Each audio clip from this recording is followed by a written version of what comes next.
Tompoko lasy tompoko vavy tonga soa ato anatin'ny fandarana Sahila zao indray izay arahanao mazava loatra eto amin'ny fahitalavitry ny MBS, arahanao amin'ny tambajotra, arahanao ihany koa amin'ny onjam-peo 5.4 miaraba am-pifaliana ary manantena fa hanaraka anay sy hiaraka aminay hatramin'ny farany ianareo ato anatin'ity fandarana ity. Miaraba ny namako izay mpiara-manolotra ny fandarana rahateo ihany koa no mpanolotsain'ny tanàn'Antananarivo Clémence Rarinirina.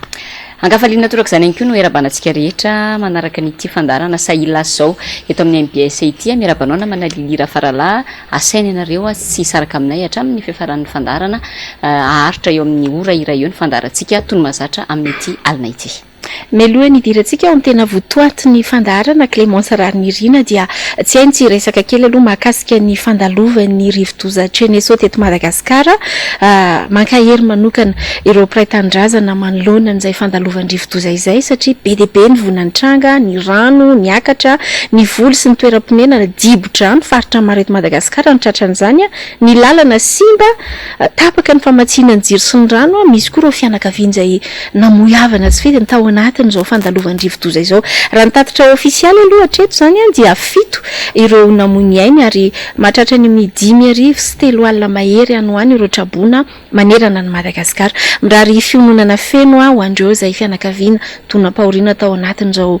zava-mitranga izao ary manamafy ihany koa ny fankahirezana ny mpiray tanindrazana rehetra manerana ny nosy amin'izao fiatrehana ny rivo-doza izao. Clémence Rarinirina. Faharoa manarak'izay namana Lilira Farala dia anao tsy kely angamba isika amin'ity androany ity satria 20 janoary tamin'ny taon-dasa tokoa no nandao antsika i tompokolahy Maître Olala isany nametraka ny diatanany teto amin'ny tantaran'ny firenena izany Maître Olala zany olomanga ary olomarina ihany koa tsaroana ary tsy adinoana ireny fiarovana izay nataony ho an'ireo rehetra izay niaran'ny antsojay sy ny tsindry azolena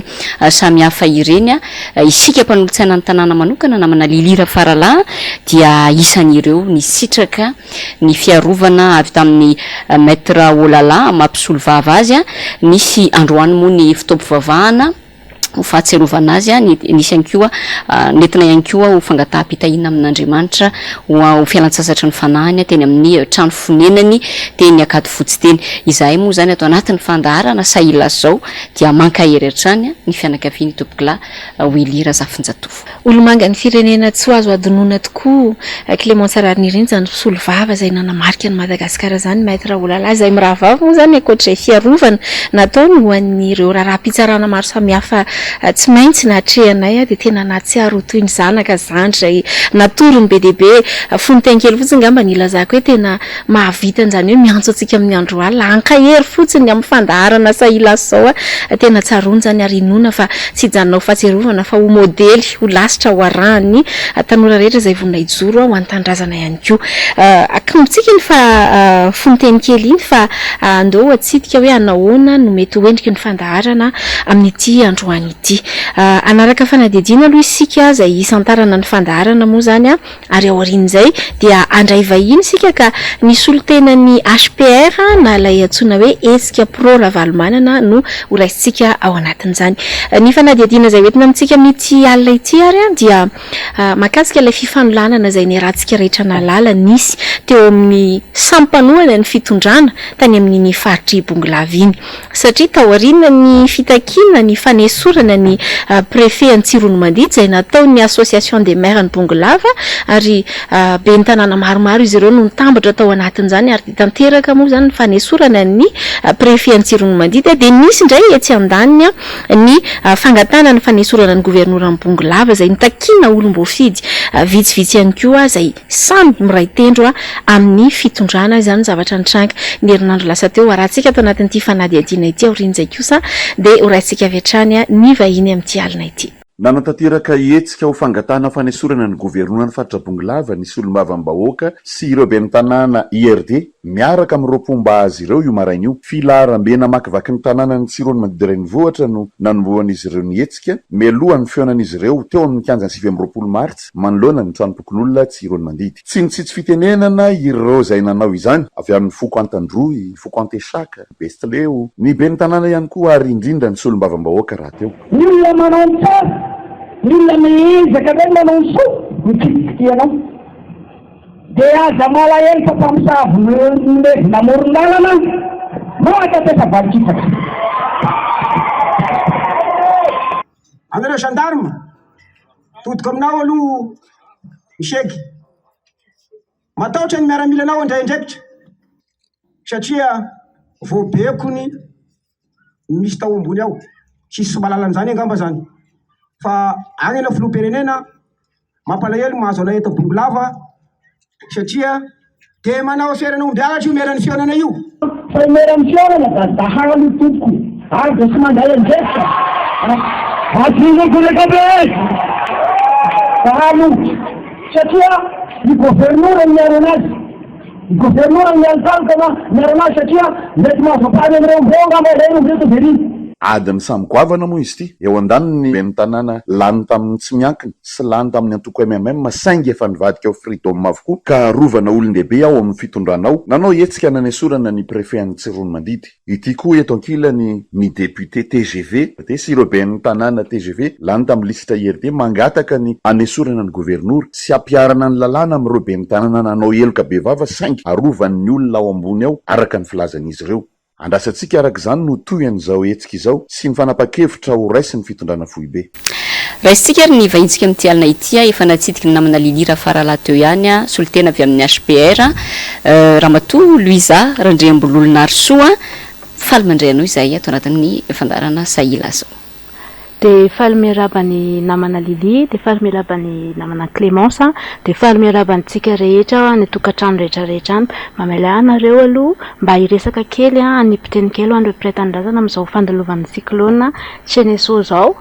tena mampalahelo ny zava-misy fa izy ty moa efa hita hoe anatina fotoana ny cyclone mihitsy tsika zao de mampahery andro mpiray-tanindrazana rehetrarehetra amin'ny vona mahazo sy ny fasahiranana rehetrarehetra eo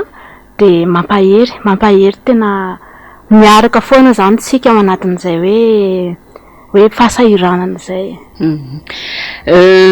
mialohany tena hidirantsika ao anatin'ny ady hevitra satria nisy alefana diadina teo na raha tsika horesantsika lalindalina rehefa aveo mikasika an'ireny disadisa na raha tsika teo reny fa mialohan'izay de tsara angamba ny Luizara ampafantarinao kely ny amin'ny hoe inona marina moa zany le HPR na ilay hoe etsika proravalymanana oviny izy io no nijoro izavy ianareo no mandrafitra azy ary inona no tsanjonareo ao anatin'izay etsika izay ny HPR moa de ny fananavana ny HPR de ny etsika proravalymanana izy io de ao anatin'izay de ny votoatany zany de hoe inona ny zavatra tena mitsangana ny fikambanana HPR fikambanana HPR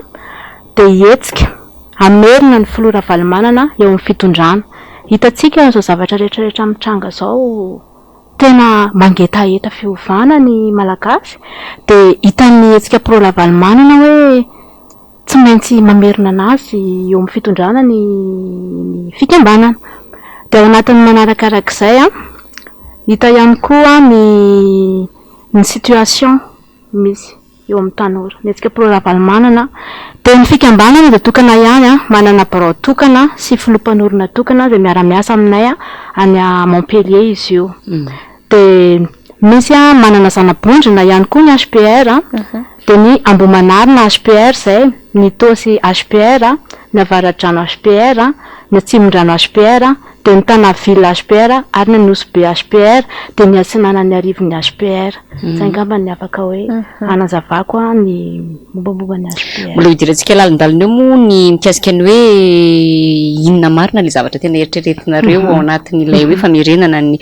filoravalymanana eo amin'ny fitondrana araka le tanjona izy napetraka fa ny tiako antaniana hoe amin'ny mahetsika proravalymanana anareo le pro mihitsy zany hoe le mpanohana misokatra amin'ny rehetrarehetra ve zany ianareo sa hoe le rafitra de hoe ohatra ianao eo amaly azy fa hoe avy amin'ny antokotiko Madagasikara ihany ve no ndeto antsika hoe no nivoaka avy tao de nanohana namorona ny HPR sa ve hoe tena hoe rafitra hafa mihitsy ivondrona ny ireo rehetrarehetra izay manohana ny filoravalymanana tsy voatery tafiditra ny anaty antoko ny etsika proravalymanana de misokatra ho an'ny rehetra tsy ao anatin'ny tsy tao anatin'ny tokitima aloha izahay fa niforona mihitsy hoe anatina ny président manokana no niantso ny olona avy any ivelany zany no namorona azy hoe andao hiaraka anohana ny dada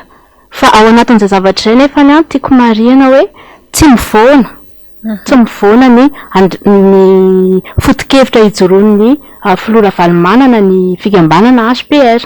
fa tena hoe manohana tanteraka ao anatin'izay zavatra izay.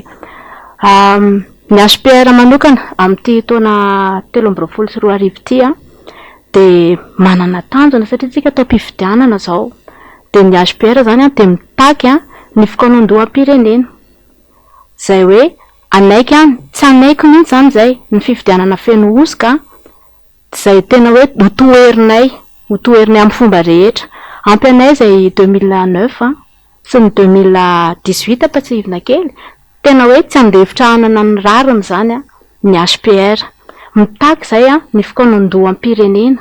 ao anatin'izay mba hoe azon'ny mpanohatra jerena ny logiciel ampiasain'ny CENI mba hoe soloina olona tsy mandany amin'ny kampana ny ao amin'ny CENI zay zany no tena hoe takiny ny zavatra ataony HPR mandritra ny tao-pifidianana ity.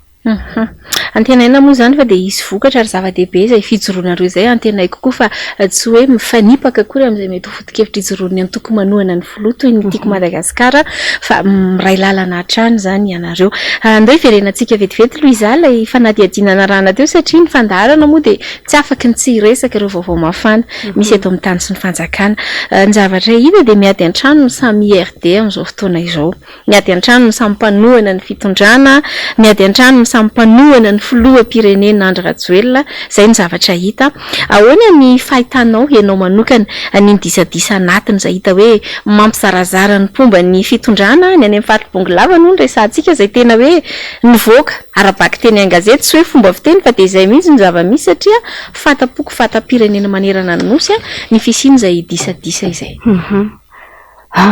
Eto aloha namana lili de hiteny hitodika manokana hoe le gouverneur olona nitendreniny tao amin'ny fitondrany de ny député koa nefa ny manongana anazy de olona fitondrany za zany de tena gaga sy talanjona amin'ny hevitro manokana hoe inona ihany reto ady an-trano reto de nefa rehefa misy ny ady de lazaina indray fa hoe ny mpanohatra ve ny ao ambadika zavatra io zavatra ataondry zareo io de le izy zany tena hoe mahagaga fa maninona raha ohatra ka misy problème de maninona raha ao an-trano ihany ny reglena ny problème fa tsy atao hitapoka hitam-pirenena rehetra izay fa miady an-trano resaka ao anatin'ny tambajotra serasera réseaux sociaux zany tena hoe lasa maloto fitondrana tena miady an-trano fitondrana miady lava de aiza ho aiza zany le vahoaka amin'izany satria le mpitondra azy amin'izao tondra miady de ahoana zany zay vahoaka amin'izany zavatra rehetrarehetra any tsy mba misy fanafenana hoe ato ne ka misy problème de hoe ato mba hafenimpenina le olana fa maninona ny adiridiry de lasa ohatrany hoe mivoana amin'ny zavatra misy eto amin'ny firenena de ohatrany hoe le lalàna ataondry zareo ao ve no tsy mety fa le lalàna ihany ve no akorotana de andeha anongana andrakoa de anongana andrabe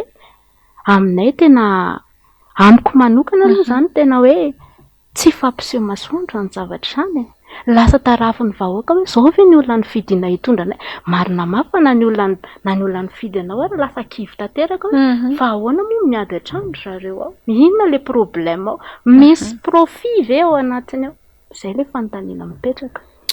Ya, misaotra amin'ilay valy teny zahatra tsara mariana moa ny faritra Bongolava ary izy mirahavavy de tena faritra manan-karena ary miavaka manokana amin'ny resaka omby ary de maberesaka io ny amin'ny resaka fisian'ny taratasy madio sy maloto amin'izany resaka taratasy nomby zany ny fanondranana tsy fantatra mazava sy tsy mazava fa raha ny zava-misy aloha zany any an-toerana sy ny vaovao rentsika manodidina an'iny de misy mizara roa tanteraka ireo izay samy pomba ny fitondrana etsy ankilany zany misy an'ilay association des maires izay tena anisan'ny matanjaka any amin'iny faritra iny ary izy ireo matetika tena hita misy ny firaisankina tsy mijery lokona antoko mazana ny ao anatin'ny association des maires zany fa raha misy hiarany antso-jay ohatra na fanenjehana ny amin'ny fitsarana reny ben'ny tanàna reny de miray fo izy ireo ny amin'izany fa etsenkilany indray nefany a de misy ampahany vitsy ao anatin'ilay ben'ny tanàna ny amin'ny fatropongalava ihany a miaraka amin'ny solombavam-bahoaka any an-toerana zany ka ny zava-misy de zay tsy fankazona zay to lasa misy hoe ekipany zaty sy ekipany zaroka raha ny sarita zany hatreto de to raisina ho ekipany gouvernora reto association des maires ary raisina kosa ho ekipany solombavam-bahoaka any an-toerana voafidy tamin'ny anaran'ny IRD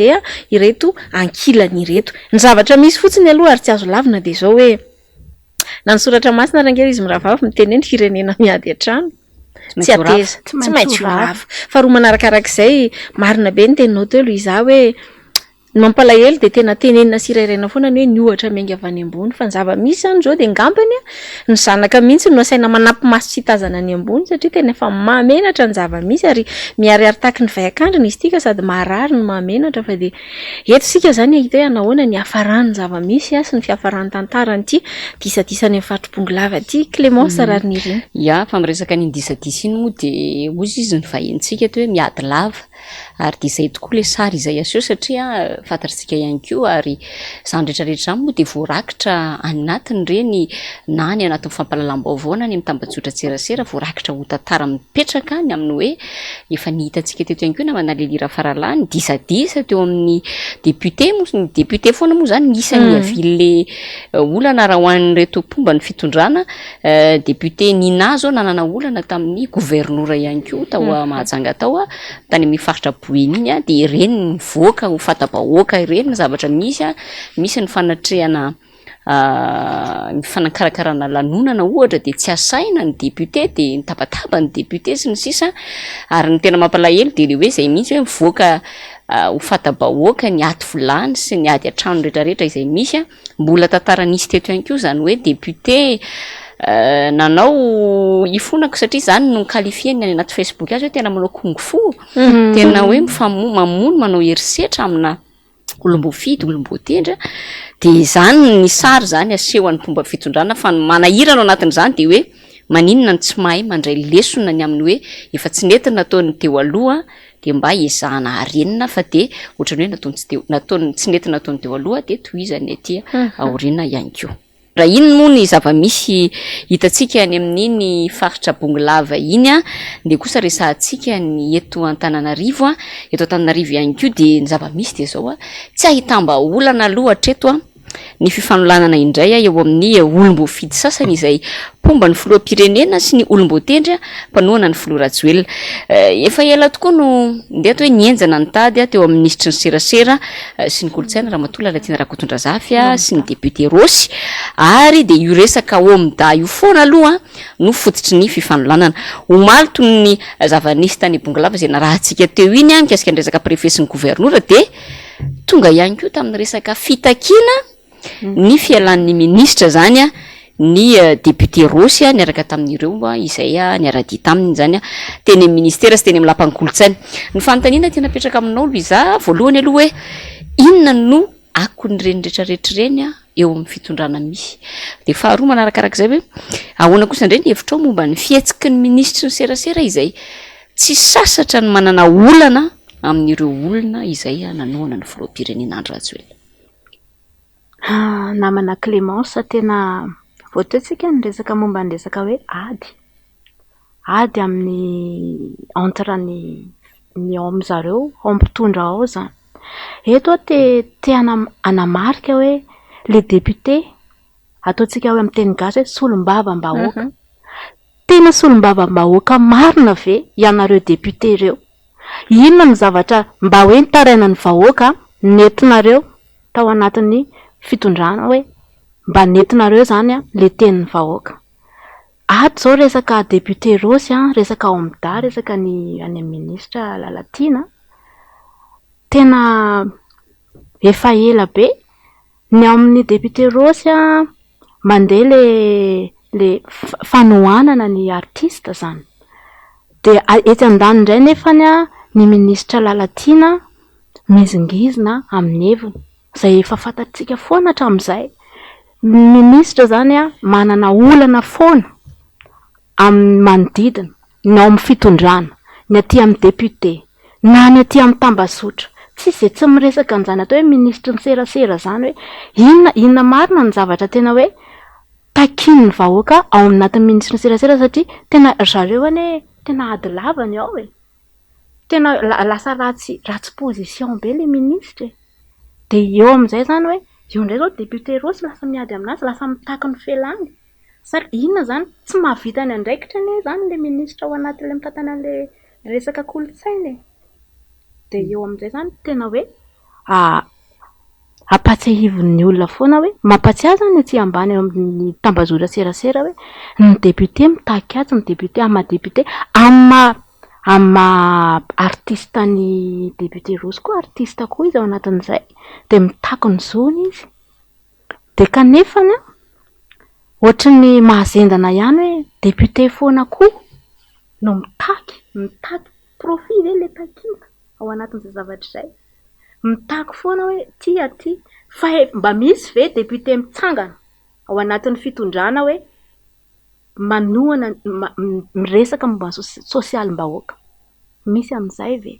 zay mba fanontaniana mba apetraka hoe fa nahino ve ianareo mba misy député mivazavaza ve fa ny député aty amin'ny mpanohatra tena hita mihitsy hoe miasa tena misolo vava ny vahoaka mahatsiaro hoe fangiry firin'ny vahoaka tanteraka fa le député ao anatin'le fitondrana manohana le fitondrana ve mba tena mitaky an'izay profit ny vahoaka zay zavatra zay mba tena hoe fanontaniana mba mipetraka anisan'ny mampieritreritra mihitsy zay teninao zay Loizary raha tsy ahivina kely ny famorina mpanao gazety izay natao ny ekipan'ny Rosy sady artista moa ny solombavam-bahoaka dia anisan'ny resahana manokana tao anatin'izany ny tsy fisitrahana ny vola izay tokony ho raisiny eo anivony eo amin'ny ka natonga ireny disadisany amin'ny tsy tokony hitsabahan'ny ministra amin'ny fitantanana ny ao amin'ny ireny fetsy andanin'izay izay nanaitra izy ity izy mirava fasy ianareo na nanahonany hoe fahitana ilay fahasahiana ihany koa anefany ilay mitondra banderole sy mitondra vahoaka andeha ho any amin'ny ministera ny filazana hoe miala tsy le disadisy eo amin'izy samy izy efa raha malala iny ary fantatra fa tsy ohatra ilay tahaka fa somary nalefako lavitra kely ny saiko hoe raha tomba ny HPR moa zany no nanao fietsika tahaka ireny mitondra banderole mandeha makeny avaravarana ministera na ataoko hoe pomba ny afaty amin'ny fitondra fanoherana mba ho nanahoana reny endriny satria eto aza moa ny anaina de voambolana anankiray tsy eritreretin'ny sainao de mety ekaranao any amin'ny fitsarana ka zay ny somary nanaitra ny saiko ihany hoe rehefa iza ny maneho hevitra de afaka atao ny rehetrarehetra fa rehefa iza ny voafetratretsy fa ny sary tsy azo fafana aloha de ny hoe miady an-trano ary de lasa miteraka skandala etsy seroa foana ny tsy fifankahazona eo amin'ny sampanohana ny fitondrana fa mialatsikely namana lifa raisiko kely zay terinao zay satria tena marina tokoa ary ny tenako de isan'ny victime an'izay zavatra zay hoe raha reny zao hitatsika amin'ny teniny de député any Bongolava ny amin'ny hoe miala ny gouvernora miaraka amin'ny ampahana be ny tanàna mandeha ny amin'ny lalana tsy misy hémorragie tsy misy mpanakatsakana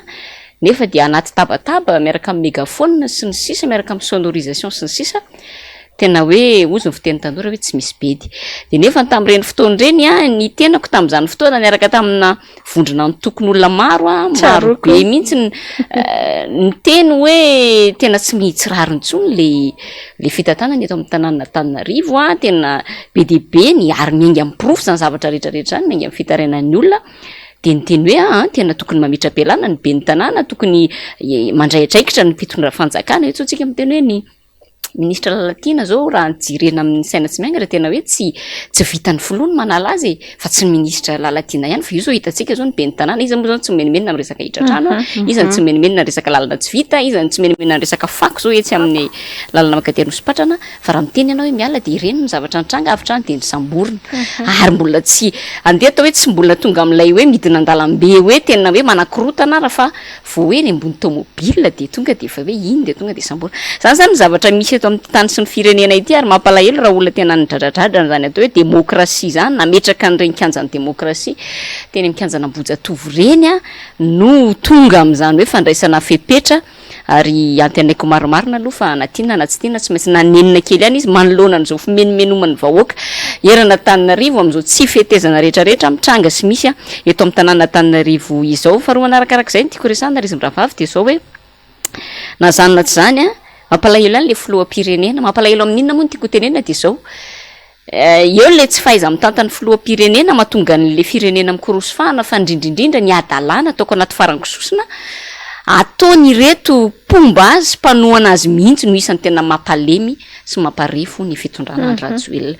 Efa impiry zay be dehibe ireo manao daholo na ny gouverneur na ny député, ireo zao ny député amin'ny 2e arrondissement voatontonona amin'ny resaka raha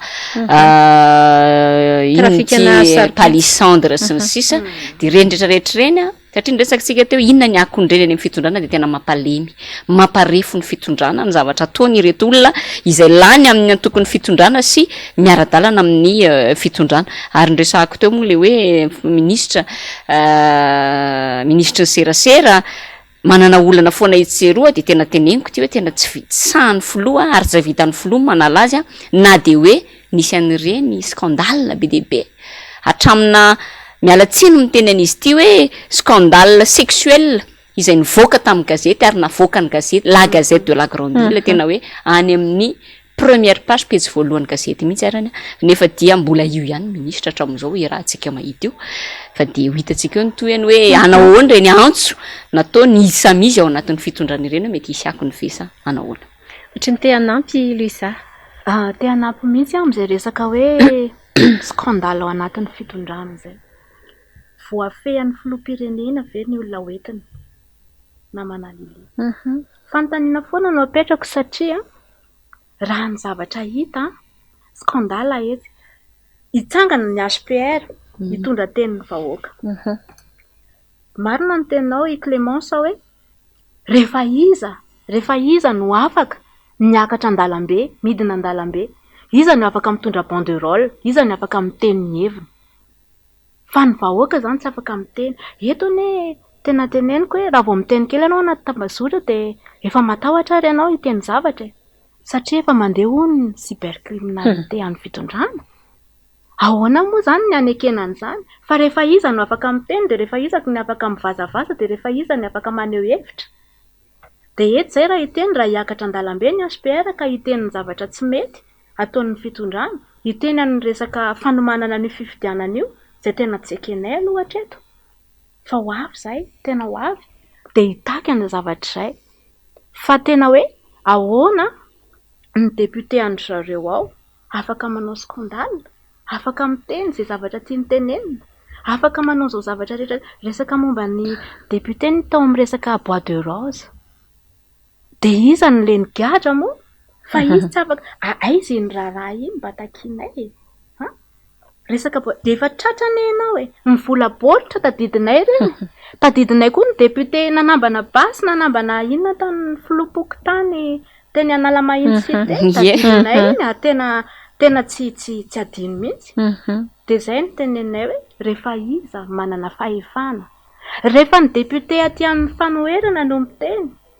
maila kely daholo mandeha fa hoe tao miseho milaina ohatran'izany fa ahoana moa ianareo no afaka miteny an'izay zavatra zay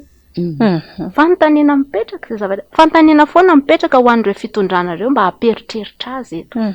hoe tena inona marina moa zavatra tena vitanay ary inona zavatra nataon'le fitondranareo fitondrana manome modelina scandale zay ny zavatra hita eto amin'ny firenena tsy aty de rehefa zay hoe le teneniko foana hoe rehefa misy ny tsy fahombiazana eo amin'le fitondrana ny filoham-pirenena tsy mahateny ny ministra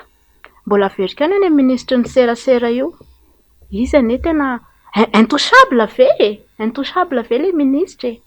nefa ny zavatra rehetrarehetra ao anatin'izay tsisy mandeha amin'izay lohany fa tapitra mitaraina daholo ny manodidina azy rehetrarehetra na même nanao anatin'ny miara-miasa aminy de tapitra mitaraina daholo de ino intouchable ve sa ve hoe azafady somary miteny kely an'ity zavatra ty sady maherihery kely hoe anisan'ny olona nametraka ny filoham-pirenena ve ny ministra Lalatina de intouchable tsy afaka ho tenenina mihitsy amin'ny zavatra ataony tena tsy rarina ane zany zavatra any de nefa ny député ao aminazy any ny anongana anazy tsy ny député any fanoherana ane ny hita ao fa ny député ao amin'ny RDR ao aminazy Zavatra anisan'ny nanaitra tao anatin'ireny faneho-kevitra samihafa ireny moa dia somary nanaitra ihany nahita ny fasahin'ny solombavam-bahoaka Rosy nilaza an'ilay hoe manana compte fako maromaro ny ramatoa minisitra izay miezaka manaratsy azy isan'andro dia tena mampatsiaro zavatra be dia be ala izy Louise Clémence satria tsaroko tsara resaka partage na publication an'olona ray nataonay mirahavavy tanaty Facebook ny akaranay fitsarana ary saika nandanana tany amin'ny toerana izay tsy tokony andanana mihitsy tamin'izany fotoana izany dia lasa ny saiko eto hoe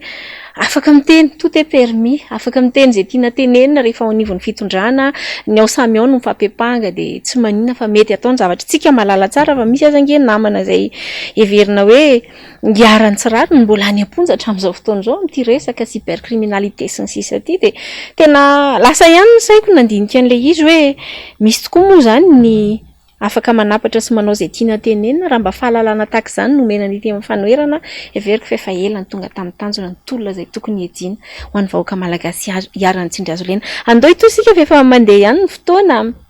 resaka disadisa lavalava tsika telo mirahavavy teo resaka tsy fitovikevitra hatrany dia mbola teteny hoe hita taratra tamin'ireny resaka fitsim-pampitokisana izay nataon'ny député tamin'ny gouvernemental reny ange hita taratra tamin'ireny izany hoe tsy mitovitsony ny tadindokanga eo amin'ny député sy ny prime ministre sy ny ekipa ny rahantsika nahita ny soni rehetrarehetra hoe izavy ny tao no ireo tsy fahombiazana maro aseho an'ireto farany ka miatraika ny fiainan'ny vahoaka malagasy tsy resy lahatra ny amin'izany nefa prime ministre Tsay Christian ary dia mbola nilaza ny zoma teo fa fanakorontanana no atao ambadiky ny fitsim-pampitokisana iny ho anao manokana ahoana no nandraisanao an'iny faneho-kevitry ny lehibe ny gouvernement iny Louisa rehefa nahita ny zavatra nilazainy tamin'ny fahitalavitra ianao vao nanomboka aloha ny anonsa fa nampiantso mpanao gazety ny prime ministre dia efa tena maika ery mba hijery an'ilay fandaharana hoe inona ny zavatra holazaina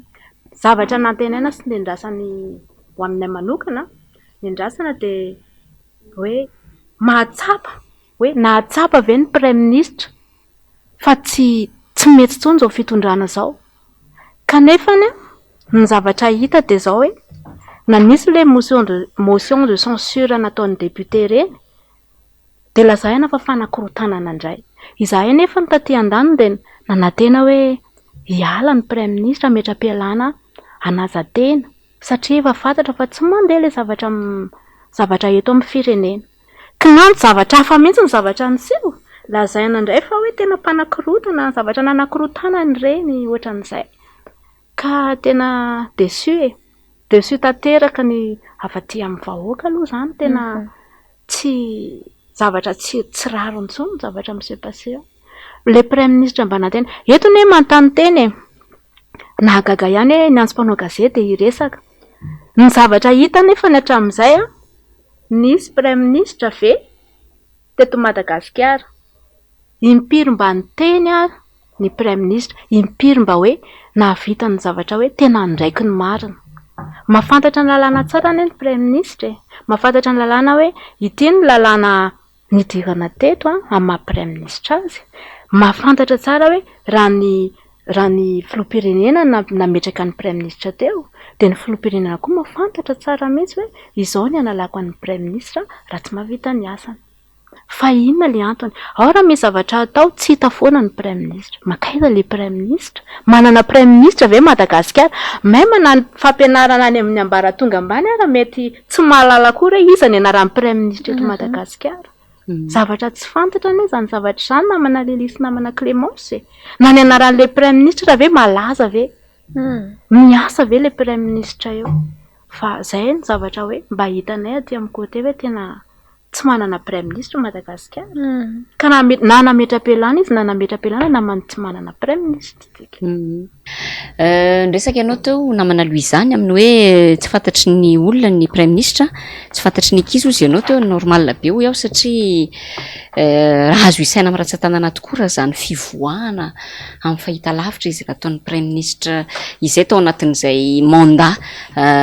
nisy ity fitondrana ity izay dia nefa ny prime ministre io dia fantatritsika tsara fa efa hatrany amin'ny 24 io no efa prime ministre teo efa tamin'ny andro ny folo teo aloha i Rajaonarymampianina dia nefa ny nony tsy fahavitany ny asa niaraka amin'ny tokony ho izy ka mety hoe tsisy tantaraina de tsy de miseho tele matetika tsaloko sara tamin'ireny androny covid ireny ny tena nahitana ny prime ministre rehefa tsy teo ny filoham-pirenena de izy nandibony filoha nanao ny fampahafantarana sy ny fanetanana sy ny sisa fa taty aoriana de tena hoe azo isana amin'ny ratsan-tanana zany prime ministre miseho tele zany ary farany teo ara moa ny prime ministre de nitsoaka indray mpanao gazety efa tsy vitany efa tsy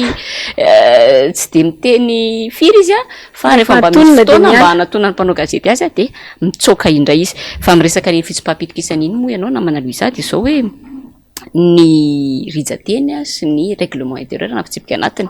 mifeny antemera-pirenena de mazava ny amin'ny hoe anjarany maro anisa eo anivony ny antemera-pirenena no manendry ny prime ministre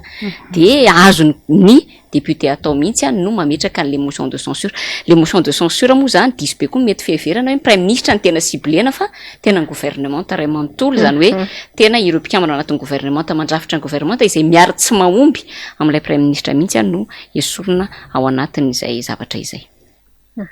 Fa araky ny efa nresahana teo moa zany arak'izay de hoe tsikaritra hoe tsy mahomby ilay gouvernement ankehitriny eto Madagasikara izay ny zavatra hita raha mandinikintsika Luizany lalam-pirenena saika simba avokoa nisy sary voanavoaka teo nataon'olona vazivazy sary tenany hoe to lasa trottoir sisa ilay arabe vao maika aza ny aratsy satria rehefa mandalo ny rivo-doza ohatr'izao de reny ny zavatra mitranga vao rivo-doza voalohany tsika izao de aiza ho aiza sady ny misy atsika ny volan'ny fond d'entretien routier na ny fer izay navadika ho lasa fond routier amin'izao fotoana izao de tsy hita hoe nakaiza ary natao inona ary efa impiry ny irairaina teto ny amin'ireo orinasa mpanao lalana izay mbola tsy voaefa ny fanjakana mbola tsy voalohatra amin'izao ny volan'izy ireo. Inona no azonao ambara Luiza mikasika ity zava-misy tena hoe miatraika mipetraka aty amin'ny toeran'ilay vahoaka moa tsika de tena hoe miatraika amin'ny vantana ary indrindra hita miariary koa hoe tena mampitarazoka be izay tokony ho fampandrosoana nyity firenena malagasy ity. Sento tena mampisento ny zava-misy ankehitriny satria zao atsiarovako any dady zay. Atsiarovako any filoham-pirenena Marc Ravalomanana. Fony izy nitondra tsisy olana zany resaka lalana zany. Fa tadidiko tsara tamin'ireny fotoana nanaovana propaganda moa zany fanakianana. De nisy olana anankiray tsy te hanona anarana ary tsy te hiteny anazy eto. Azo hoanina ve ny lalana. Tena mitodika manokana antsika vahoaka, ao apetrako, ao averiko apetrako izay fanontaniana izay, azo hoanina ve ny lalana. De zao ny vokany. Tena tsy azo hoanina ny lalana ho andry zareo. Fa manahoana kosa tamin'ny andron'ny président Ravalomanana ny lalana. Nivoaka ny vokatra. Nivoaka ny olom-pirenena afaka mifamezivezy amin'ny resaka fitadiavana ara-bola. Fa ankehitriny kosa ireo camion mitondra, ataontsika hoe camion, ireo fitaterana zany ny zavatra ny vokatra. Na resaka insécurité ary de akaresahantsika anatin'ny miankina amin'ny lalana zany. Imagineo anatina fotaka be ny camion anankiray mitondra entana, mitondra ny PPN, mitondra ny vokatra avy any amin'ny faritany, mitondra maketo andrenivohitra. De ny insécurité ahoana? Raha mandeha mora izy, ny dalo ane zao efa tena maro ary tena atahorana tanteraka mihitsy. Fa tena eto tena miteny hoe mafy mahazo an'ilay vahoaka amin'ilay resaka lalana io, lalana fotsiny io. Ny vahoaka any ambanivohitra lasa miha-mahantra satria nahoana tsy mivoaka le vokatra. Tsy mivoaka le vokatra. De hanao inona izy? Lasa kamo izy na hamokatra ao anatin'ny taniny. De lasa izy mihazakazaka miakatra makaty andrenivohitra. Izy mieritreritra fa aty andrenivohitra feno zavatra afaka atao. Nefa aty andrenivohitra koa arane tena teneniko hoe raha mandeha amin'ny lalana 67 hectares ao anaty tambajotran serasera réseaux sociaux de efa ataon'ny olona fotsiny hoe azo ompiana trondro ny lalana azo ambole ao ara misy sarisary zay namana Clémence alain zareo ny vary de afafony zareo eny amin'le lalana tany Antsohihy koa nefa nisy an'io de tokony tonga saina tsika vahoaka malagasy eto de mitodika manokana hoe zao fitondran' zao hoe mbola iritsika iverina satria hatreto mbola tady amerina teteza mitandray koa tsy anaiky an'izany mihitsy ny vahoaka okizay de ampy zay tsy mety io zavatra ataon'ny zareo io ny lalana lazaina fa tsy azo hoanina eny tompoko ny lalana de azo hoanina ataontsika hoe azo hoanina ny lalana satria iny mitondra ny vokatra hoanina eto Antananarivo, hoanina any amin'ny faritra tsirairay misy azy mitondra an'izay ny asa, de lasa na ny mpamboly ara tsisy tsony. De resaka vary indray tsika, vary afarana sy ohatran'izay, lasa manafatra vary satria kamo le mpamboly amboly. Zay ne tena mampalahelo ane le izy, na hitondra le fitaovana ary le lalana simba be, miakatra le frais, le vahoaka nefa le any am'le tantsaky iny nefa tsy manana an'le frais midangana be rehefa andro fahavaratra ohatran'izao. Tena malahelo an'ny folo Marika Ravalomanana mihitsy ny tantsaha, tena mila azy tanteraka. De ohatr'izay koa ny eto Andrenivohitra tena mila ny fiverenany tanteraka. Satria nahoana? Satria izy ihany manana solution an'izay zavatra izay. Lasa mahantra le izy. Ny lalana zany no tena lalan-drà araky ny tamin'izay fony mbola nianatra tany amin'ny ambaratonga ataontsika hoe classe 7e. De nandeha ny fampianarana hoe inona ny ilaivana ny lalana. Lalana de lalan-drà ny firenena anankiray, ahafahan'ny firenena mandroso, tsy adala akory ny filoham-pirenena Marika Ravalomanana nanenjika ny lalana fony izy mbola teo, iny tsinona lalan-drà afaka ivoahan'ny firenena. Ny ekonomika zany ny ekonomia Madagasikara. Madagasikara olona haitsika fa firenena ataontsika hoe firenena tantsaha, mamboly, mamokatra, tokony mba manondrana zavatra any ivelany. Zao tsika ny vary aneo io resahako vary mora. Lasa afarana ny vary. Fa manina ny afarana ny vary nefa Madagasikara olona manana sompotra ao Ambatondrazaka. Manina lalanao tena mampieky tena mampieky, mahazo foana vavao anatin'ny tambazotrana anatin'ny ataontsika hoe MP moa zany, message privé mitaraina hoe mba resao zahay aty fa tena ratsy ny lalana. Ao Amahitsy zany tena teneniko anareo hoe tena ratsy ny lalana ao Amahitsy nitaraina ny olona tao raha nanao nidina ifotony ny HPR de nitaraina ry zareo tao hoe tena ratsy ny lalana eto. Ohatriny hoe any ambanivohitra ohatriny olona tsisy mpijery, nefa ny vokatra ao Amahitsy be da be ny afaka miakatra mankaty Andrenivohitra. De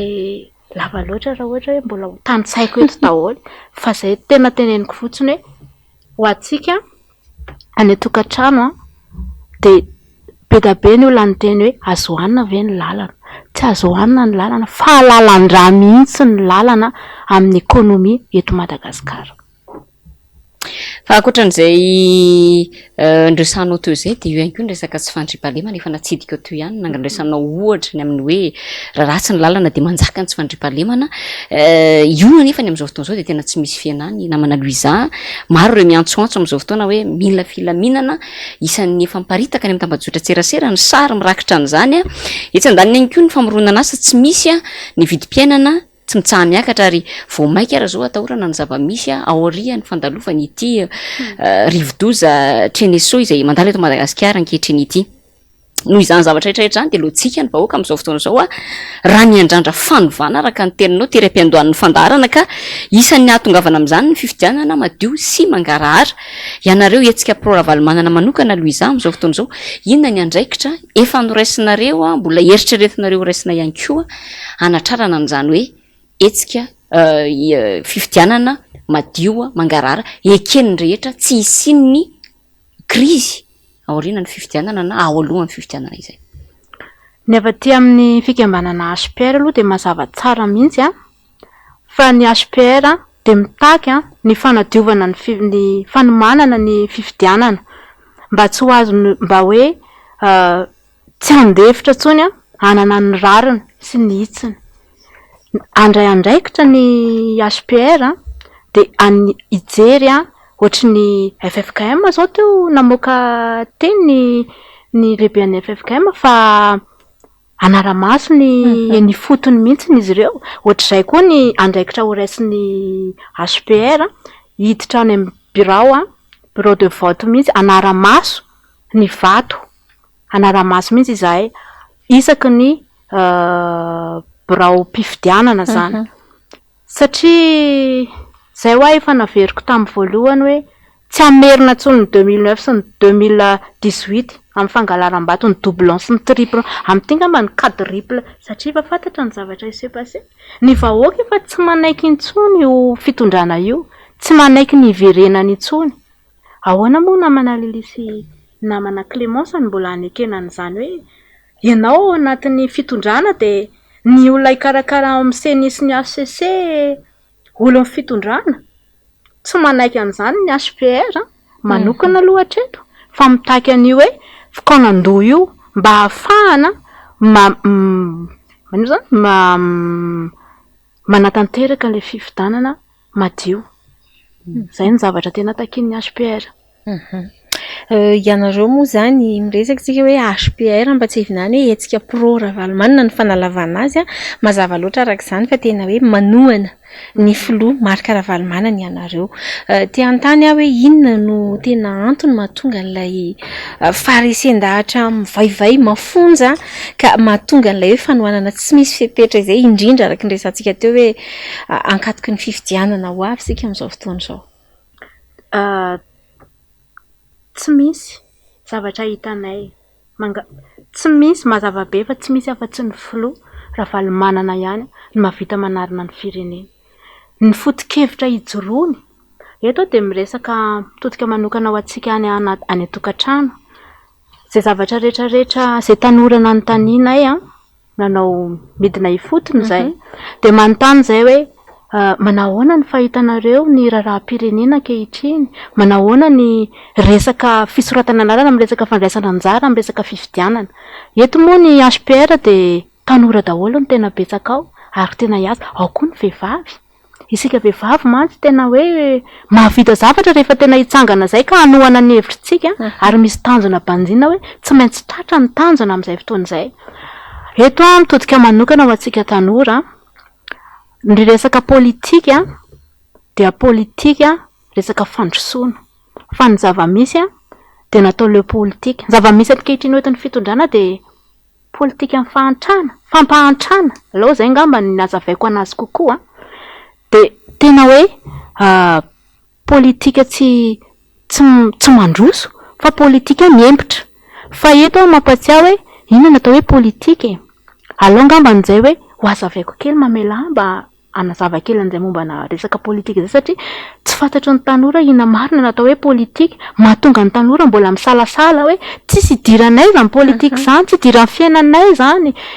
ahoana sy ahoana manazavana anaty tambajotra serasera hoe andao anao politika ny fampandrosoana ngeno atao hoe politika dia siansa na art izy io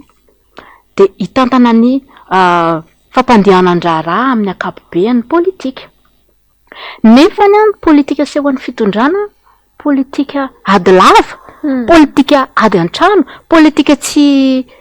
mampiseho hoe tsy mampitehanao politika zay le izy zay zany le olana fa matoa ny olana anankiray tsy tia politika dia tsy tia fampandrosoana izy zay satria ilaina ny politika mila mampandroso. Ny zazakely mahay politika zazakely mbola teraka dia fa politika ny fiainana hoe raha mitady nohony reniny izy dia mody mitomany satria izay ny façon ampisehoany an'le hoe hitady zavatra izy mila zavatra izy izay le politika tokony hipetraka eto hoe matoa misy ny politika dia politika hoentina hoe politika sosialy toe-karena tsy afaka misaraka amin'ny politika amin'ny fampandrosoana ny firenena dia izay no mahatonga amin'ny teny hoe andao hoe mitsangana andao anao politika amin'ny tanora mba tsy manana an'izao zavatra hoe misy tsy hiverenana amin'izao fitondrana ohatran'izao intsony mba tsy ny dinosaure politika no nandeha hibahana hoe amin'ny hevitra sy ohatran'izay fa ny tanora ny manana hevitra sady ny tanora rehefa manao zavatra dinamika kokoa manana hevitra ao anatiny izy fa atsidiko kely matahotra koa nefa ny tanora nao politika namana Lilia sy namana Clémence. Nisy ny tanora namana izay naneho hevitra tao anatin'ny tambajotra serasera tena nety ny zavatra nyteneny ary tena mahitsy politika mahitsy ary politika madio fa izay noendrika endrehana amerina kely hoe momba ny Stanley io zavatra io amin'ny mahatanora mpitarika ny biraoan'ny HPR dia tena hoe malahelo ny tena ankehitriny zay le hoe iza ny azo tapenam-bava de iza ny azo miteny de iza ny tsy mahazo miteny fa izy tany leny am'izao tsika miteny zao mbola any amponjy MD ny tenako manokana aloha tsy hiditra lala amin'ny resaka hoe lalàna be ohatriny ahoana fa ny zava-patatro ny zavatra teneniko hoe ny lalàna tsy manana zo mihitsy ny olony ny any amin'ny fonja hitazona olona mihoatra ny 3 mois raha MD zany alao ngambany hoe ameko any namana Clémence mba hazavao tsara amin'ny tanora ankehitriny amin'ireo mpitondra reo hoe fa maninona moa ny namanay tsy avoaka fa aiza le fitsarany tsisy sady mbola tsy nitsaraina izy mbola tsy nivoaka mihitsy hoe amin'ny audience ohatran'izao na ohatran'izao de zay no mba tiako atsidika kely eto ino mo namana lira farala namana luiza mikasika an'iny resaka fepitony iny zay no antony na tonga ny Maherylanto manandafy na Imalama navoaka ny fonja tamin'iny faraparan'ny taona 2024 satria hoe ary isan'ny fangatahana requête moa zany fitakina mihitsy zany ny azo ilazana anazy nataon'ny vadiny Doris Rakoto Samuel teo amin'ny administration pénitentiaire na ny sampandrara miandraikitra amin'ny fonjany hoe tokony efa avoaka izy satria vadila ny voafaritry ny lalàna ny amin'ny hafahana mitazona olana anankiray fitazonana ponjavonjy maika izy tsy tokony oatra ny 3 volana de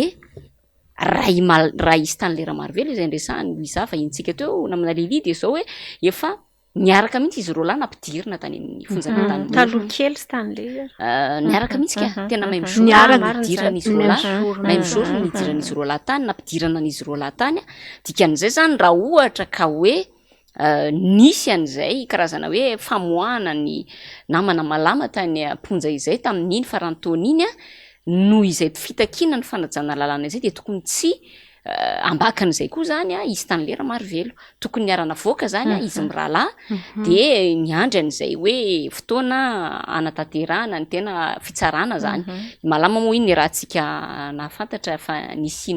nitovana zareo inculpation vaovao indray fa raha hoan'ny tany lera marvelo zany raha ny tokony ho izy ohatr'izao izy efa tokony nivoaka mifonja aloha mandra-piandry ny fotoana hitsarana azy indray fa de ino moa le nresahantsika teo ihany hoe rehefa any aty amin'ny fanoherana na ny tsy mitovy hevitra de andraisana fepetra hafa ivelan'ny lalàna foana na le resaka fidinana an-dalamesy fanehoan-kevitra malalaka fa rehefa ny eo amin'ny fitondrana dia tsy misy be dia tsy misy ny fandraisana ny fepetra mikasika an'izay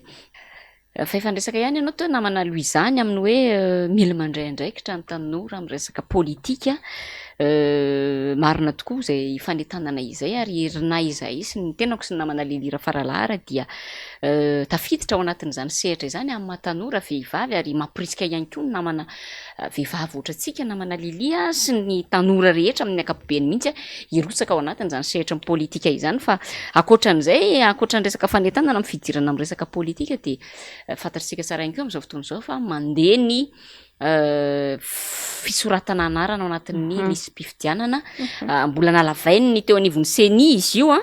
ka fotoana an'izany zao tokony ararotantsika tanora satria ny tanora nresahantsika eto fa io ihany koa tsika efa zokiolona sisika efa nahazo azy taona sisika rehetra olo-pirenena feno taona amin'ny ankapobeny mihitsy iroso amin'izay fisoratana anarana izay satria tsy hisy fanovana ho tanteraka araka ny tenin'ny vahintsika eto amin'ity Madagasikara ity raha tsy mandray andraikitra isika ka fandraisana andraikitra kely indrindra angamba de zay fisoratana anarana ao anatin'ny lisy-pifidianana izay efa misy raha teo ihany koa ny fanetana ny anivon'ny tambajotra tserasera zay ataon'ireo namana tanora ihany koa tsara sitrapo mahita ny zotsy fihetezana eto amin'ny tany sy ny firenena izao de ankasitrahana be deaibe izy ireo ny amin'izay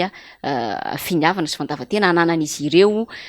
izay ny fanamafisana fotsiny de hoe mila manana n'ilay dika mitovy sao de misy mantsy hoe misoratra anarana nefa tsy ananana ilay dika mitovy n'ilay fenona teny anivon'ny fokotany zany hoe le misy mombamombanao sy ny sonianao anamarinanao rahatrizay hoe io ianao fa tena voasoratra marina ao anatin'ny lisy-pifidianana fa efa miresaka indray mbavakely Clémence Rarinirina miresaka fanentanana ny tanora sika telo mirahavavy dia nisy abotsy lasa teo de niaona teny Belair avokoa ny tanora tiako Madagasikara ary de ny filoha Marc Ravalomanana mihitsy no nampiofana azy ireo makasika ny aitarika ny fahasahiana mandray fanapa-kevitra sy mirotsaka an-tsehatra ary de ho fampiarana izay natao dia efa maro sady ireo tanora tiako Madagasikara izay midina any amin'ny terrain zany manampy sy manentana ny olona amin'izay fisoratana anarana anatin'ny lisam-pifidianana zay. Fony teny kely tsy arotro ny tsy ilaza azy satria tanora tena miditra ao anatin'le sehatra ary vonina hanova tantara ireo tanora tiako Madagasikara ireo. Efa miresaka fifidianana ihany isika. Misy anam-piny namana Loiza. Oui, nisy tokoa ny fampifanana namen'ny Flora Valomanana teny fampifanana tselatra ozy tamin'izay teny mihitsy ny tenanay ary vao asa teny. Tsy ambakan'izany ny HPR izay efa midina ifotony manentana ny tanora, manentana ny olon-drehetra mba hijery hanoratra anarana any anatin'ny lisam-pifidianana. Ny zavatra tsikarotra ny amin'izao mila fanentanana mafimafy mihitsy ary tena manentana ny tanora mba hanentana ny manodidina. Fa noavin'ny tanora, noavintsika noavin'ny taranaka no zoena ao anatin'ity zavatra ity. Aleo ataoko amin'ny teny vahiny hoe lalaovina ao anatin'ity fiainam-pirenena ity. Ny tiako hazavaina dia izao hoe manana zo, nina le zo, fahefana voafetrana ny tsiraray ary tokony ho takiana rehefa tsy tonga any amin'ny tokony ho azy. Zay zavatra izay. Tsy afaka manana an'izay zo zay nefa ianao raha tsy ohatra mandray andraikitra ianao mandray andraikitra ianao miainga avy aminao le fampandrosoana miainga avy amintsika tsiraray aby. Ary marihana fa Madagasikara nge population jeune tanora daholo ny ankabetsahan'ny eto amintsika fa raha mandray andraikitra isika, mandray andraikitra hoe raisiko ty andraikitra no mifidy, zoako no mifidy de lasa mandroso Madagasikara. Ary lasa tafiditra ao anatin'izay ny fanohanantsika ny Flora Valomanana. Fa miresaka fifidianana ihany isika efa natsidika teo hoe ny FFKM dia nanapa-kevitra ny ametraka andromaso, iandraikitra ny fanaraha-maso ny fizotra n'izay fifidianana isy eto Madagasikara. Midika inona zany zao ho anareo HPR manokana izay hoe fanapa-kevitra ny resiny teo anivon'ny FFKM izay? Aminay manokana tena hita mihitsy hoe te handray andraikitra daholo, te handray anjara amin'ny resaka fampandrosoana ny Madagasikara. Misy ny mangarahara, resaka mangarahara no jerena ny fandraisana andraikitra ny FFKM, tsy mila zavatra maloto ao. Fa hita mihitsy hoe ho raisina samy handray anjara amin'ny fiovanan'ny Madagasikara daholo na eo anivon'ny fitondrana ny fivavahana na eo anivon'ny antoko tsiraray avy aty any-panohitra fa ho an'ny zareo ao anatiny ao mbola resaka ady sy ny gidragidrany mbola manjaka ao anatin'ny fitondrana. Hita mihitsy zareo hoe tsy miraika ve ary efa nisy resaka raha hoe ampy ve ny vola ao anatin'ny tetibolam-panjakana anomanana ny fifidianana eto. Manao ahoana ny tety andro ny fifidianana mbola tsy mivoaka hatreto izay mbola tokony ho takiana aiza ho aiza izay zavatra izay. Mihaino anao manazava eto aloha izaho dia tena tsapako hoe tena manana anjara toerana ngeza be amin'ny fampandrosoana ny Madagasikara ny tanora. Toa antsika vehivavy koa nisoritantsika tsara teo ary anisany nanaitra sy nafinaritra any fa niohakevitra ao hoe fotoana tokony handraisan'ny tanora andraikitra izao mba tsy ho ny dinosaure. Efa hatramin'izay foana no hita fa mahafinaritra angeny mare hoe misy nouvelle tête olom-baovao nefa tena hitanao hoe hitondra zavatra tsara. Izay andraikitra manandrify anao dia azonao hidirana an-tsehatra ho an'ny Madagasikara ka mitodika manokana amin'ny tanora miresakantsika fanentanana ny amin'ny hoe hidirana any anatin'ny lisam-pifidianana sy ny sisa dia mampalahelo fa ny akamaroan'ny tanora dia saika milaza hoe leo politika izay tsy hifidy tsisy ka izay toe-tsaina izay mihitsy no tokony hasorona satria tsy afaka hanantena zavatra hafa tsika rehefa tsy isika no mandray izay andraikitra sy ny zotsika izay ahafana manova tantara. Dia miresaka dinosaure politika ianao dia misy tarehan'olona tsaroako atao tsaiko ato tonga tampoka ao anatin'ny lohako ao fa nalaza be niresaka hoe faneho-kevitra ny Prime Ministre Tsai Christian fa nisy faneho-kevitra nanamarika ny maro ihany koa tao izay ny filazana Andriamatoa Norderdlala Ratsirahonana hoe tsy maintsy mifampiresaka aminy izay te ho lany ho filoham-pirenena. Ahoana nandraisanao an'iny Loisa? Tsy adinontsika aloha ny tantara teny tamin'ny fanonganana ny Flora Valomanana tamin'ireny fotoana ireny. Mbola tadidika any le tenin'ny ray aman-dreny iny hoe tsy maintsy miala amin'ny fitondrana ianao Ravalomanana raha mbola zaho koa ny eto. Dia hono mba fanontaniana mipetraka izy miteny hoe tsy lany filoha zay olona tsy miresaka aminazy fa angamo ity raharam-pireneny ity tsy maintsy hisalavonan'ny olona toy izany. Izy ny nametraka ny Andriamatoa Andry Nirina Rajoelina teo amin'ny fitondrana. Izy ne zany no niresaka matoa zany lany ny filoha ankehitriny izay mitantana ny Madagasikara ka miteny hoe mandroso tena mandroso Madagasikara aloha hatreto aloha tena ohatra ny mampahay ihany izay fomba filazana izay hoe raha tsy miresaka aminy dia tsy ho lany zany ny izay filoha hitantana eo na tokony hampandroso an'i Madagasikara fa izy zany dia izao ve dia mbola hita taratra anie izao zavatra amin'ny passé izao e. Dia izy ne zany manodry olona tsy mahavoa e. Aleo tonga dia tsoriko hoe tsy mahay mitantana e. Fa angao misy fandrosoana eto Madagasikara. Hitany angao hoe mandroso izy ka hoe izy ihany no tsy maintsy hanao an'izay zavatra. Fa tsy mety izay fanehoan-kevitra izay hoe tsy maintsy mandalo eo aminy fa izy zany no izy. Ka raha ohatra moa tsy maintsy miresaka amin'ny daholo moa zany ny olona rehetra izay teo lany dia raha ohatra zany ka miteny an'izay izy dia ny filoha ankehitriny zany resaka taminy dia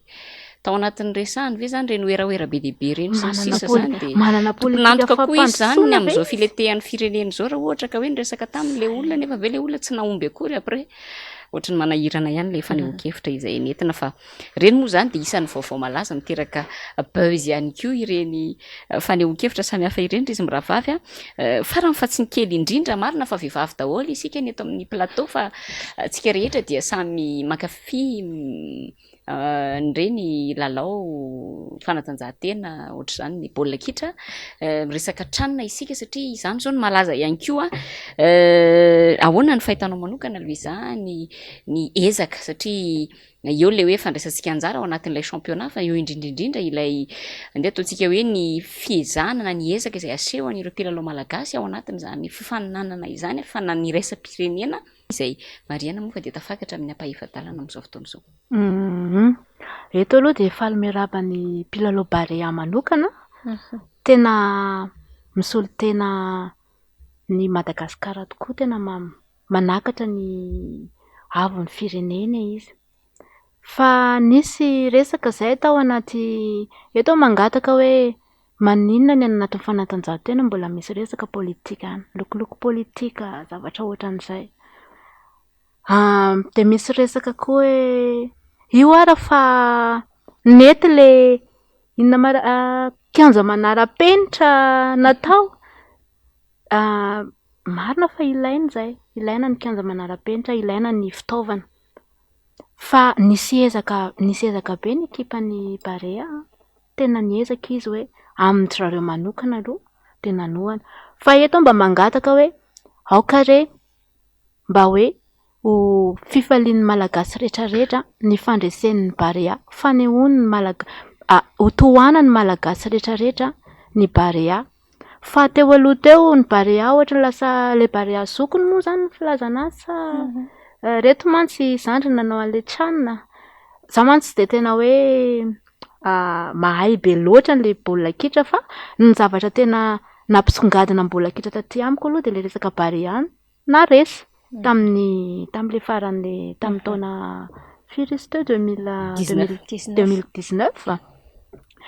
dia tamin'ireny fotoan'ireny ohatra lasa nisy loko resaka politika, ny akanjo na mena lasa lokom-boasary moa ny filazan'ny zareo anazy. Eto dia mangataka hoe aleo mba tsy hisiany, aleo le sport mba ho sport ho an'ny malagasy rehetrarehetra mba tsy hitanila hoe loko politika lasa hisalavonana resaka politika le izy. Fa aleo ny ankizy lalao, aleo ny tanora ampisandratra ny Madagasikara fa tsy asiana resaka politika mihitsy izay zavatra izay. Tsiarotry ny tsy haneho hevitra Clémence Rarindrina satria araka ny resahanao teo tsika miravavy anisany mankafy an'izay resaka baolina kitra izay te hiaraba manokana tokoa reto ekipan'ny Barea Tranona reto izay tena hita hoe mahomby ilay resaka automatisme, harmonisation, en tandem tena mipetrapetraka mahafinaritra. Misy ihany fanapa-kevitra mafimafy ny ray sy ny mpanazatra izay na be resaka ny maro ohatra hoe ny mpilalao anankiray tsy nanaraka ny disiplina dia voatery tsy nentina fa ny zavatra hita mahomby le ekipa hatreto ary betsaka moa ny fanehoan-kevitra fa somary hotsindriako kely ihany na izany na tsy izany ny teny namana Louisa teo hoe nahita sary ihany a le fanehoan-kevitra tsy haiko fiaona tamin'ny mpanao gazety ve nataon'ireo zandrikely mpilalao ireo a no nahitana an'ilay sary sainam-pirenenan'i Madagasikara izay misy kantoro volomboasary no manodidina dia hoe aleo tsy lokoina tahaka izany satria ty resaka baolina kitra ty raha misy ny sehatra anankiray hitako hoe tena nampiray fony malagasy na foana tanteraka ny loko politika sy ny fizarazarana dia izany fandresen'ny Barea sy ny fiakaran'ny Barea tamin'ny taona 2024 izany ka efa manomboka miakatra isika ty apa-efadalany zao a aleo re mba le fo madio mankafy an'ilay fahaizan'ilay tanora malagasy tsy holokointsika tahaka izay koa fa ny tenako manokana eto Clémence Ranirina dia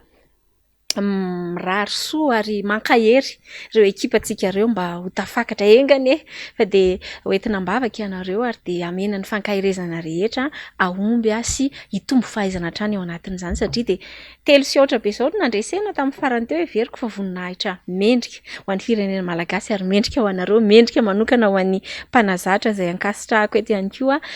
na dia malagasy dia tena hita mihitsy ny fahaiza-manao mankasitraka manokana kopa-tanana ho an'ny maître Roro fa mahafinaritra reny zavatra reny. Ie ary ino moa isan'ny fanamarena ihany koa ataon'ny mpity baolina kitra rehetra hoe ay ve isika malagasy manana mpilalao mahavita zavatra tahaka ireny mpilalao an'ny Barea mandray anjara amin'ity tranona ity ino moa isan'ny indresana foana tamin'ireny Barea tamin'ny 2024 reny hoe ny expat no isan'ny tena hoe nandrandraina be notokafana manokana sy ny sisa tamin'izany fotoana izay isan'ny somary andeha atao hoe nitsikerain'ny olona maro ihany hoe aiza ny tena mpilalao malagasy teratany ary indrindrindrindra tsy milalao any ivelany fa dia ino moa zany no vokatra araka ny teny namana Lira Faralahy teo tena hoe mendrika ilay voka-dalao izay azo ho hitantsika eo ny toyany satria tsy moramora koa Mozambika raha tsy diso no ifandona amintsika any amin'ny apa-efadalana na zanaty zany ny tena raisina mihitsy le resaka politika teo satria raha ohatra zao jerevantsika fotsiny mandeha ny publication etseroa dia efa avy hatrany indray dia efa mandeha hoe tsy nahomby reto boakelitsika reto raha tsy nisy ny godasy izay nomeny filoham-pirenena rehefa jerevana nefa le sary tsy le godasy ary le nanaovana fa toa zavatra fa dia ohatrohatran'izay ohatrany hoe lasa mahatonga ny olona anao fanamariana amin'ny tsy tokony ho izy ilay fiandaniana loatra izay atao amin'ny resaka politika amin'le tanorantsika ka tsy dia tokony ho atao zay ary reny zao raha nanao an'ireny kianja mitafo kianja be mamasina izay navoziny ireny fitondram-panjakana tsy ratsy mihitsy ny kianja fa rehefa avy eo le izy rehefa nisy an'ireny oeraoera be manodidina ny kianja sy ny sisa dia raha mijery mamerina kely ny tantarantsika dia lasa ohatrany somary lefilefy kely le tena fankafizan'le malagasy an'ilay le taranja mihitsy le fanatanjahantena mihitsy tokony mba mahay mandray lesona ohatran'le resaka ady atrano sy le resaka anona teo any mba mahaiza mandray lesona rehefa hita fa tsy mety aleo tsy lokoina tsy salorana resaka politika mihitsy ary raha miresaka an'izany tsika tsy resaka fitondrana amin'izao fotoana izao ihany fa tena hoe ny mpanao politika amin'ny akapobeany io resahantsika io hoe avelao ilay fanatanjahantena mba tena ho ampiray mba tena hoe anasongadina le talenta ny tanora malagasy fa tsy hoe tsy lasa ohatr'izao raha tsy nisy an'izao sy ny sisa fa reny tanora ireny tsy lasa tany intisy tany amin'ny toerana nanaovana ny fifaninanana raha tsy nisy malagasy rehetra miray foa sy edivany voninahitra ny Madagasikara izany. Zay angamba namana Lira Faralahy fa tonga amin'ny famaranana fandarana isika toro vahiny teto namana Luiza tsy ambakan'izany ianao omenay minitra vitsy hitondrana ny teny entinao amaranana ny resadresaka izay niarahantsika tamin'ny ity andro ny alarobia ity. Eto ampamaranana moa dia tsy hainy tsisy ohatrany anareo miravavy nandray an'ny HPR hetsika pro-ravalomanana dia eto ampamaranana koa dia tiako ny manasa antsika malagasy rehetra satria ny hetsika pro-ravalomanana dia tsy hijanona eto Antananarivo ihany fa anerana ny Madagasikara dia eto izany mba manao pub kely ho an'ny ihany hoe